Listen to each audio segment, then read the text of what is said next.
After years of renting, suddenly our landlord wanted his rental back, and of course, we were pissed. We were loyal tenants who kept under the radar, and now we were left without a place to go. Yet we witnessed a miracle when a work colleague of my wife, Annette, told her that she had inherited a house, and seeing as she already had a house, she was willing to sell the house to us. A house we could move into almost immediately. It was an old house, but nicely kept, and the house had been passed down to her after her uncle had died, despite her never knowing the uncle in question. It was a no-brainer, and almost immediately after Annette's colleague had received the money, she gave us the keys, without paperwork or documents, which was a bit weird. When I told Annette, she informed me her colleague didn't want to walk inside the house, and seemed as if she wanted to get rid of it as quickly as she could. In a very forested region at the base of the Appalachian Mountains, the home sat on a few acres and was a few miles from our next neighbor, but was only a half an hour from the city. It was the house of our dreams. With our move-in date, things went down to the wire. I even requested help from my brother, and we had a week or so till our stuff arrived. The uncle cared for the house quite well, but like all old houses, it needed some fresh paint and a little maintenance. Although during the inspection, my brother identified a major problem: the plumbing. Everything functioned well, however, the pipes underneath the sink were very old and had suffered a lot of movement.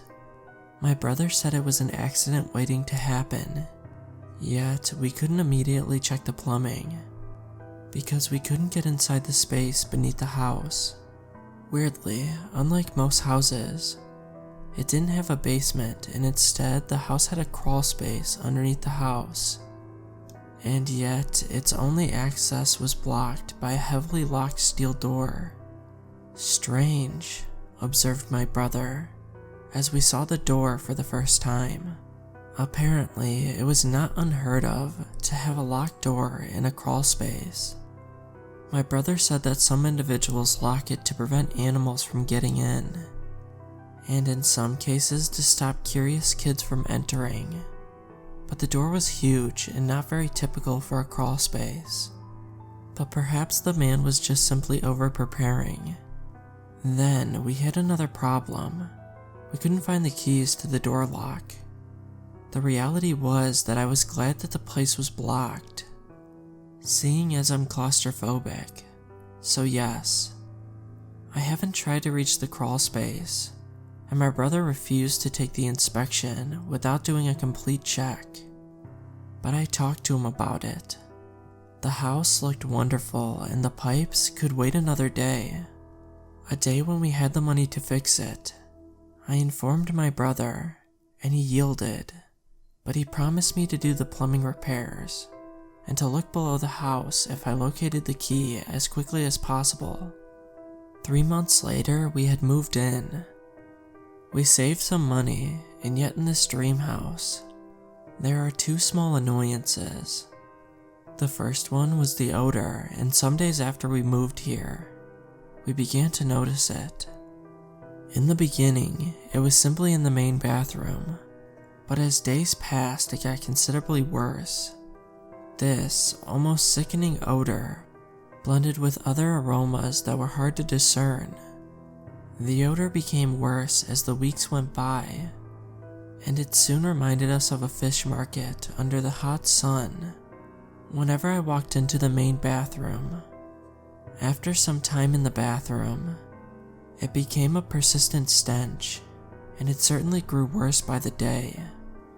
The other problem began with the inexplicable noises beneath the house. Barely a month after we had moved in, I had heard muted thumps under the floor, and at first, I believed it was only the pipes or the building's creaks. When it persisted, I decided to persuade myself that presumably, The sounds were from a wild animal that had become trapped under the house. The only thing that I knew for sure was that I would never go down there. There was hardly enough space for me to move, and with the weight of the world above me, I did not wish to crawl under the house to investigate the noise. But I was terrified, and soon I ignored the problem. I just went on with my life like normal.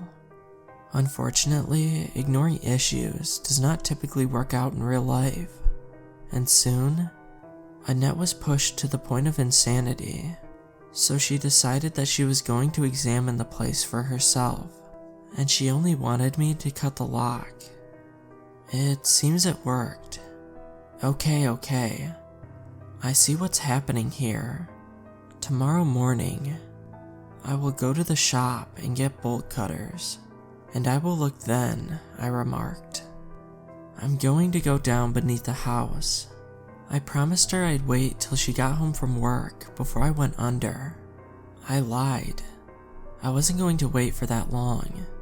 The next morning, I kissed Annette goodbye and went to the hardware store and returned before lunch. My request for a beautiful sunny day did not come, and instead it was overcast and cloudy, but I knew I would continue to find the source of the noise. Without much strain, the lock was soon cut, and the same odor from the house filled my nostrils, a stench like old roadkill. When the lock was off, I was amazed at how quickly the door opened.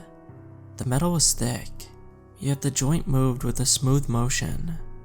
The odor became almost palpable, although it clogged my airways and made my eyes water. However, I was too far to give up, so I pulled my shirt over my nose and placed the newly purchased headlight on my head that I had bought that morning. Soon, I crawled into the darkness. I recall hoping that I could stay close to the entryway and see from there what the problem was. I recognized that this would not happen because the crawl space was large and was shrouded in darkness. I took a deep breath and went on. There was enough room to shuffle on my hands and knees at least, but my head was still scratched by the house floor above. Almost immediately, I started hyperventilating, yet I continued going ahead by adrenaline and a rising sick curiosity of what that noise really was. A few feet from the entrance, I saw a heavy beam near the ground and had to wriggle on my stomach to get through. Even with the light on my head, the whole area remained in gray gloom. After I had passed the beam, I came to a large network of pipes, and it seemed I had reached a dead end. That's at least what I believed, for I continually strived to process the recollection of the face, since it was more or less a human face, except that despite being under the house, it wasn't coated in dirt, and instead was extremely pale. I'm never going to forget the eyes, as much as I try. The eyes were like big black pupils that housed a crimson sea. When I moved, the eyes were less than a foot from my own face. As the light from my headlight shone, it shook high and awful, as it was with anguish. I don't believe I can sufficiently convey it in words, but even to today, I can't shake the sheer hopeless memory of horror. In the dark, under the dirt, hardly moving and looking at a pale face in the darkness. I won't leave details out because I'm honest. Honest enough to say that I cried. I shouted, and for good measure, I also peed myself. I sought to escape urgently, and I crept back from the figure.